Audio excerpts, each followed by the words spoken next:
Praise the lord. దేవునికి స్తోత్రం. సాటిలేని జీవము గల సర్వశక్తిమంతుడైన యేసయ్య పరిశుద్ధ నామంలో అందరికీ బ్లెస్సింగ్ బీయింగ్ క్రిస్టియన్ తరపున వందనాలు. మరి మన మెడిటేషన్స్ ఆన్ ద క్రాస్లో భాగంగా ఈరోజు విశ్వాసం అనే మాటని ధ్యానిద్దాము. దీనికి కీవర్డ్స్గా మత్తయి సువార్త 27వ అధ్యాయము 43వ వచనం. వాడు దేవుని యందు విశ్వాసం ఉంచెను. వాడు అంటే ఇక్కడ యేసయ్య గురించి చెప్తా ఉన్నారనమాట.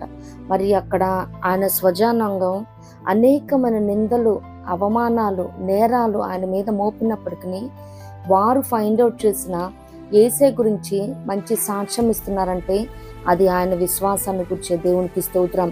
మరి యేసయ్యే విశ్వాసాన్ని కనపరుస్తున్నప్పుడు మరి మనం ఇంకెంత విశ్వాసాన్ని కలిగి ఉండాలి.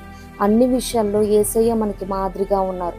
మరి విశ్వాసం ఉంచే విషయంలో కూడా ఆయన మనకి మంచి మాదిరిని ఇచ్చారనమాట. ఎందుకంటే శత్రువులు ఆయన ప్రాణాన్ని తీయజూచిన వారు కూడా సాక్ష్యం ఇస్తున్నారు, దేవుని యందు యేసయ్య విశ్వాసం ఉంచారని. దేవునికి స్తోత్రం. మరి విశ్వాసాన్ని పేరైతే ఉంటది కానీ ఇసుమంతైనా విశ్వాసం ఉండదు వారిలో. ప్రతి చిన్నదానికి భయపడిపోవటం, కంగారు పడిపోవటం, కృంగిపోవటం చేస్తూ ఉంటారు. మరి చాలా మంది ప్రార్థన చేసేటప్పుడు మన పితరులు వారి జీవితాల్లో పొందుకున్న అద్భుతాలను, వారు చేసిన అద్భుతాలను మరి రిసీవ్ చేసుకోవాలని ప్రేయర్ చేస్తూ ఉంటారు. కానీ వారు ఎంతటి విశ్వాసాన్ని దేవుని మీద కలిగి ఉన్నారో అది ఎవరూ గ్రహించరు. హెబ్రీ పత్రిక 11వ అధ్యాయం మొత్తం మనం చూస్తాం కదా.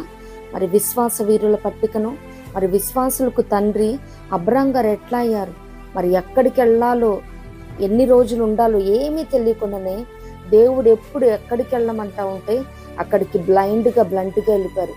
అక్కడ క్లైమేట్ ఏంటి, కల్చర్ ఏంటి, ఇవేమీ తెలియకుండానే దేవుడు వెళ్ళమన్నాడు, వెళ్ళాడు. దేవుని నమ్మాడు, అది అతనికి నీతిగా ఎంచబడింది. అంత మాత్రమే కాదు, విశ్వాసులకు తండ్రి అయ్యాడు. దేవునికి స్తోత్రం. మరి మనం పరిశుద్ధ గ్రంథంలో చూసినట్లయితే పాత నిబంధన మొత్తం మరి తండ్రి అన్న దేవుణ్ణి ఇజ్రాయేలీలు చాలా విశ్వాసఘాతకం చేస్తూ ఉన్నారు. పలుమార్లు దేవుడు అంటా ఉన్నారు, విశ్వాసఘాతకులారా అని. మరి దేవుని యొద్ద నుండి అనేకమైన మేలులు, అద్భుతాలను పొందుకొని వెంటనే మరి దేవుని త్రోవ నుంచి, మార్గం నుంచి తొలగిపోవటం, దేవుడు మాకేం చేశాడని సనగటం చూస్తూ ఉన్నాము. మరి కొత్త నిబంధనలు చూసేసరికి యేసయ్య శిష్యులు మరి యేసయ్యతో ఉంటా ఉన్నారు. అనేకమైన అద్భుతాలను చూస్తూ కూడా ప్రతి చిన్నదాన్ని కూడా అల్ప విశ్వాసాన్ని వారు అక్కడ ప్రదర్శించడం చూస్తూ ఉంటాము.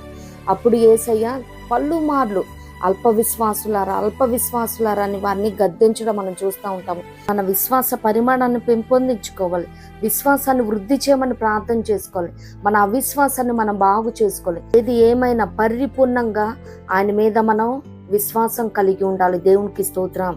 అల్ప విశ్వాసం ఉన్నప్పుడు సందేహపడతాము, భయం వస్తుంది, ఏ కార్యాలను మనం చేయలేము.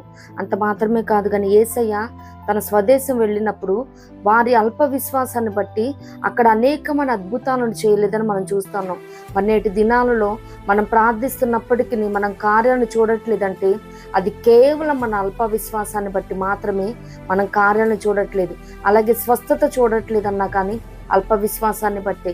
ఎందుకంటే అక్కడ మనం చూస్తాం కదా, రక్తస్రావ స్త్రీతో అంటారు కదా, నీ విశ్వాసమే నిన్ను స్వస్థపరిచనని. దేవునికి స్తోత్రం. అంత మాత్రమే కాదు, కనాను స్త్రీ తన కుమార్తె కోసం పోరాడి పెనుగులాడినప్పుడు నిజముగా నీ విశ్వాసం గొప్పదమ్మా అని చెప్తారు. శతాధిపతి విషయంలో కూడా ఇశ్రాయేలులోనైనాను ఇంత విశ్వాసాన్ని నేను చూడలేదని చెప్తాను. అంతటి విశ్వాసాన్ని మనం కనుపరిచినప్పుడు, మనం కలిగి ఉన్నప్పుడు నిశ్చయంగా దేవుని యొద్ద నుండి అనేకమైన అద్భుతాలను పొందుకుంటాం. అంత మాత్రమే కాదు, పాపాత్మురాలైన స్త్రీతో అంటారు కదా, నీ విశ్వాసమే నిన్ను రక్షించునని. మరి అనేక మంది రక్షణ విషయంలో మనం ప్రార్థన చేస్తాము. మరి కుటుంబస్తుల విషయమేమి, రక్షణ కార్యాలను చూడట్లేదంటే మన అల్ప విశ్వాసాన్ని బట్టి, స్వస్థతను చూడట్లేదంటే మన అల్ప విశ్వాసాన్ని బట్టి. నిశ్చయంగా మనం కార్యాలను పొందుకోవాలన్నా, స్వస్థతలు చూడాలన్నా, రక్షణ చూడాలన్నా, అద్భుతాలను రిసీవ్ చేసుకోవాలన్నా పరిపూర్ణంగా మన విశ్వాసం కలిగి ఉండాలి. దేవునికి స్తోత్రం. యోబు గారి మీద నిజంగా విశ్వాసం కలిగే దేవుడు ఛాలెంజ్ తీసుకున్నాడు. అలాగే 119వ దావీదు కీర్తనలో చూస్తాం కదా, నీవు విశ్వాస్యత గలవాడవే, శ్రమ పరిచితవని నేను ఎరుగుదునని. మరి ఇప్పుడు ఎవరైనా శ్రమల మార్గంలో ఉన్నారంటే మరి దేవుడు టెస్ట్ చేస్తూ ఉన్నాడేమో. నిశ్చయముగా యోబు గారి వలె దేవుని గెలిపిద్దాం, 2 పాలుగా ఆశీర్వదించబడదాం. ఇట్టి కృప ప్రభు మనందరికి అనుగ్రహించును గాక. ప్రభు కృప మనందరికి తోడైండును గాక. ఆమేన్.